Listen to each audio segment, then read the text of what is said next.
कुछ समय पहले हमने आपको एक खबर दिखाई थी जिसमें नक्सल प्रभावित क्षेत्र से जो पीड़ित हैं वो रायपुर पहुंचे थे और गृह मंत्री विजय शर्मा से उन्होंने मुलाकात की थी। उससे पहले उन्होंने राष्ट्रपति द्रौपदी मुर्मू और जो देश के गृह मंत्री अमित शाह से मुलाकात करके वो यहाँ पहुंचे थे। फिर एक बार जो है हम आपको बता दें कि यहाँ पर जो नक्सल प्रभावित क्षेत्र से जो पीड़ित है आज फिर एक बार रायपुर पहुंचे हैं। यहाँ पर एक व्यक्ति हैं जिन्होंने आत्मसमर्पण किया था, ये पहले नक्सली थे। इनसे बातचीत करेंगे कि आज अब रायपुर क्यों आए हैं। सर, मेरी समस्या को लेकर मैं आया हूँ। मेरा नाम प्रभुनाथ पोटाई है। फिलहाल अंतागढ़ में रहता, मेरा ग्राम भैंसासुर है। मैं 2008 में आत्मसमर्पण कर लिया हूँ। आपने आत्मसमर्पण किया था, कुछ सहायता सरकार की तरफ से आपको मिली थी? सरकार की तरफ से आज तक मुझे कुछ नहीं मिला है। ना आवास की तहत जो सरकार की मांगे जो योजना है वह कुछ नहीं मिला। जैसे रमन सरकार बोले थे सिलेंडर करो नौकरी पाओ, है आज तक सिलेंडर किए तो नौकरी भी नहीं दे। ऐसे में कौन सा नक्सली सिलेंडर होगा? कोई नहीं करेगा। अनविश्वास हो गया, कोई विश्वास का पात्रता नहीं बनेंगे। तो एक बात मुझे बताइए कि नक्सली आखिर कहाँ रहते हैं, उनको अनाज की सुविधा कहाँ से आती है, हथियारों की सप्लाई कहाँ से होती है, कुछ जानकारी आप देना चाहिए। उनको गांव से भी मिलते हैं सर, डर के मारे गांव वाले देते हैं, अनाज देते हैं। हथियार कहाँ से मिलता है सर? गवर्नमेंट सरकार ही उनके सहयोग कर रहा है तभी तो हथियार मिलता है, या तो उनको हथियार कहाँ से मिलता है? फिर वही उनका भी गवर्नमेंट होगा, या तो अपनी सरकार ही दे रही है और आम पब्लिक को गुमराह में डाल रही है। डर के मारे गांव देहात के आदमी लोग जाते हैं, नक्सली का सहयोग करते हैं। अंत में इधर से भी परेशानी उधर से भी परेशानी। आज वही भय के कारण अच्छा जिंदगी जिएंगे बोल के आके सिलेंडर किए तो इधर से भी धक्का खा, उधर से की। आखिर हम जाएं कहाँ और करें क्या? अच्छा, आपका नाम क्या? आप अपना नाम तो? सर, मेरा नाम प्रभुनाथ पोटाई है। फिलहाल अंतागढ़ में रहता हूँ। प्रभुनाथ जी, चीज बताइएगा कि जो भी मौजूदा सरकार बीजेपी की है वो उन्होंने लक्ष्य तय किया है 2026 तक नक्सली खत्म कर देंगे। ये क्या धरातल पर आपको लगता है मुमकिन हो पाएगा? नामुमकिन है सर। नक्सली की तो कोई पहचान ही नहीं होती है, तो कहाँ से समस्या हल कर देंगे? नक्सली बनते कैसे हैं? नक्सली का क्या पहचान है सर? डर के मारे तो नक्सली बने, लूट मार करना, खदेड़ना, खाना। अब जैसे अभी नौकरी की लालच देना, बड़े बड़े आदमी के बाल बच्चे नौकरी करेंगे, पढ़े लिखे रहेंगे, और कहाँ से पैसा देंगे? पैसा दे तो नौकरी करो। और जब मैं सिलेंडर किया तो उसका सिलेंडर का प्रमाण पत्र मिलना चाहिए, वो प्रमाण पत्र भी नहीं है। अभी जाके पूछता हूँ, जब एसपी के पास जाता हूँ, आईजी साहब के पास तक पहुंचा तो कहता है कि स्टोनो साहब पहले बोल देते हैं कि तुम्हारा नाम नहीं है। जब 9 साल सर्विस किया तो वो नाम था।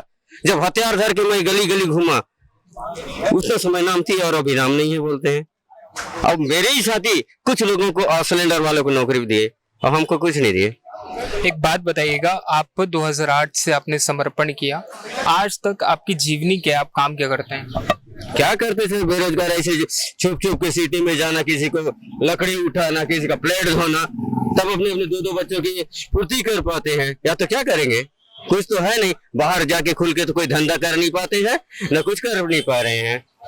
हमको तो पूरी पहचान है, पूरा दुनिया जानता है कि मेरा 18 वारंट है अभी मौजूद। उस वारंट को क्या करेंगे? मेरा तो नाम नहीं है। तो 9 साल सर्विस के उतना समय नाम थी और अब नाम नहीं है, ये कैसे हो सकता है? जब वही एसपी जानता था अजय यादव के समक्ष में क्या, और वही स्टोनो साहब मेरे को वर्दी तक दिए थे और हथियार ये कर दिए थे। वो पूरा गश्त किया हूँ मैं, हर जगह कहना राव घर से लेकर पखंजूर द्रुकुंदली पूरा कैंप बसाए, और साथ ही मेरे DI पट्टावी साहब के साथ था मैं। और यहाँ जब सिलेंडर हुए और हमारे जंगल टेली सक्रिय बिलासपुर कोड़े जुंगा करने के बाद इस पूरा कोर्स करवाए, उसके बाद हमको भेजे, और अब नाम नहीं है। बाकी नाम कहाँ गया? पहले यहाँ पर कुछ और लोग हैं, उनसे भी हम बातचीत करेंगे और जानने का प्रयास करेंगे कि जो नक्सली प्रभावित क्षेत्र से जो लोग यहाँ पर आए हैं उनकी मांगे क्या है। जी, मैं नक्सल पीड़ित परिवार से हूँ सर। गृहग्राम से भगाया गया हूँ मैं, और हमारे पीड़ित परिवार की मांग है सर कि पुनर्वास नीति शासन प्रशासन के द्वारा बनाई जाती है, लेकिन लाभ नहीं मिल रहा है। कुछ को लाभ मिला है, जैसे आत्मसमर्पित नक्सली हैं, उनको शासन प्रशासन जमीन आवास दे रही है। और हम गृह ग्राम से भगाए गए परिवार हैं, हमको जमीन आवास अभी तक नहीं मिला है। कौन से गांव से आते हैं आप? जी, मेरा गांव तहसील दुर्ग कोंडल है सर, और वहाँ से करीब 40-45 किलोमीटर दूर है मेरा गांव, हिंगाझर करके, वहाँ से हूँ सर मैं। कुछ समय आपको पहले जो है आपको खबरें भी आई होंगी, आपने समाचार पत्रों में भी देखा होगा कि कुछ नक्सल प्रभावित क्षेत्र से लोग रायपुर आए थे, उन्होंने दिल्ली पे मौन प्रदर्शन भी किया था। तो क्या वो अलग हैं, आप लोग अलग हैं? जी, सुनने में आया सर मुझे कि वो परिवार जैसा कि कहीं नक्सली आईडी लगाए और अपने खेत अपने जरूरी काम से कहीं आना जाना हुआ और उसके चपेट में आ गए। तो चपेट में आने के कारण किसी का पैर ही यहाँ से अलग हो गया और किसी का आँख ही चला गया, किसी का हाथ ही टूट गया और ऐसा करके घायल हुए। तो शासन प्रशासन कोई शांति समिति करके एक संगठन तैयार की है, उसके माध्यम से उसे रायपुर यहाँ लाया गया था और रायपुर से दिल्ली लेके गए थे, जहाँ राष्ट्रपति जी से और गृह मंत्री जी अमित शाह जी से भी मुलाकात करवाई गई। एक चीज और थी कि आपने एक विज्ञप्ति दिखाई, उसमें गोपनीय सैनिक और मानदेय की बात कही गई थी, वो चीज है क्या? थोड़ा सा विस्तार से बताएंगे। जी, गोपनीय सैनिक वो है सर जो शासन प्रशासन के ही अधिकारी होते हैं, पुलिस विभाग, उनके लिए कुछ काम सौंपा जाता है पुलिस विभाग की ओर से कि अमुक अमुक जगह आपके अंदरूनी क्षेत्र में जो एक संगठन होती है जिसे नक्सली संगठन कहा जाता है, कि इनकी गतिविधि क्या है क्या नहीं, उसके बारे में जान जोखिम में डालकर कई भाई लोग खबरें रखते हैं और सामने पुलिस प्रशासन के पास रखी जाती हैं और जो भी विषय होती है वो गोपनीय सैनिक जानता है और वहाँ जिले के पुलिस प्रशासन के अधिकारी जानते हैं। आपने बताया कि कुछ गोपनीय सैनिकों को निकाल दिया गया है, कौन कितने नक्सलियों कितने गोपनीय सैनिकों को निकाला गया है, कोई जानकारी? जी, मैं मेरे हिसाब से तो पहले में एसपीओ की भर्ती होता था, जिसको बाद में सहायक आरक्षक बनाया गया और हमारे जानते हैं कई एसपीओ को भी निकाला गया भर्ती करने के बाद। और उस समय में दहशत भी बहुत ज़्यादा था, नक्सली जहाँ भी जो एसपीओ थे चपेट में आ गए थे तुरंत उनकी जान को खतरा था, इसलिए कई लोग डर के मारे भी इधर उधर अपना घर बार छोड़कर भाग गए और कई लोग गोपनीय सैनिक बनाया गया। और गोपनीय सैनिक का वही काम है जो अभी मैंने आपको बताया कि पुलिस अफसर लोगों के साथ उनका जो भी है अंदरूनी संबंध है, जो भी विषय है उनको सौंपा जाता है गोपनीय सैनिक को, वो विषय को एक दूसरे के साथ शेयर किया जाता है।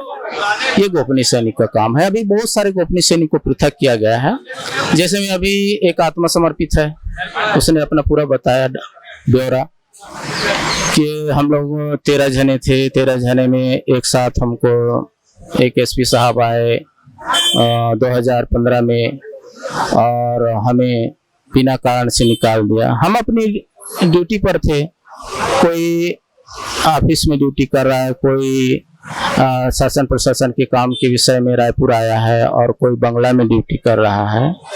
उन लोग बहुत परेशान हैं अभी, क्योंकि उनका जो परिवार चलाने के लिए जो पैसा मिलता था वो अभी बंद हो गया है और उन्हें डर भी है अभी, क्योंकि ऐसे लोगों को नक्सली जानते हैं तो छोड़ते नहीं हैं।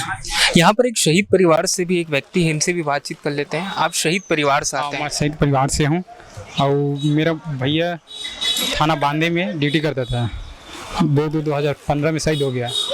और फिर इसको हम, मेरा मम्मी भी जिंदा है और मैं भी जिंदा हूँ। और शासन तरफ से जो भी मिलना था हम लोग कुछ नहीं मिला है। और ये जो लड़की है उसको पत्नी के नाम से नौकरी दे दिया गया है और पूरा शहीद का दर्जा भी उसी को दे दिया गया है। और मैं एसडीओपी ऑफिस एसपी के पास लेटर भी भेजा हूँ, लेकिन लेटर में कुछ जवाब नहीं दे रहे हैं, भगा दे रहे हैं। और इसका जांच करेंगे और आपको बुला लेंगे बोल रहे हैं। 2016 से घुमा रहे हैं, 2016 से लेटर भेजा हूँ। मेरा अभी भी सूचना का अधिकार लगाया था, सब कुछ मेरे पास है कागज। मेरा पुनवराम गावड़े, तहसील दुर्गोकोंदा, जिला कांके, और वर्तमान में भन प्रताप में रहता हूँ। गांव से भगा दिए नक्सली, मेरे गांव में भी नक्सली आ रहे थे।